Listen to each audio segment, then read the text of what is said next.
is individually for each rider. It's measured, the size for each person, for each one of my riders. And especially made in Japan, in Japanese tubing. All components are aluminum or duraluminum. Components, I mean seat post, stem, handlebar, hubs, rims, brakes. And there's something new this year, in the year of the aerodynamic cranks. Here you see, from the front, you see the crank is much narrower. It's like aerodynamic design. And the pedal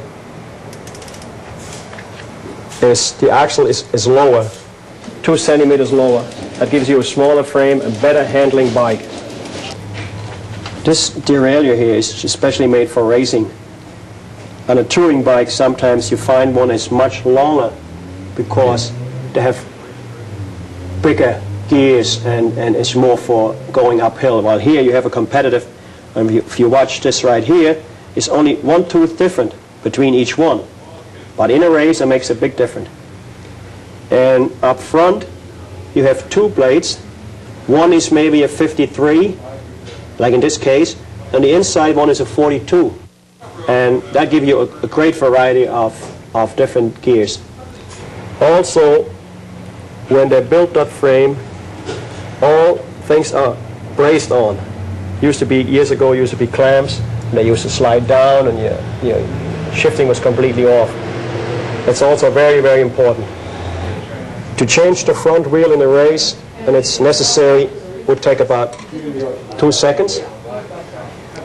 If you have the other one handy, right in, same way, back in, and your rider is on his way. Cutting out weight is also very important here. For instance, on the brake handles, they have little milled out, little savings on weight that's milled out. And the brake has a very short reach. It's a shorter brake. It's what I call a short reach brake. Also savings on material. It's very short. The wheel is very high. Very little clearance between the top of the fork. Special tires, I don't have them on here right now. There are silk tires for racing. They happen to be the training wheels, silk or cotton tires. And titanium rims.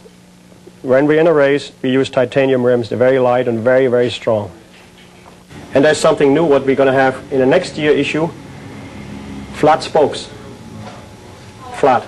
And when you test that in a wind tunnel, you will see there's no turbulence whatsoever. Each spoke faces forward flat.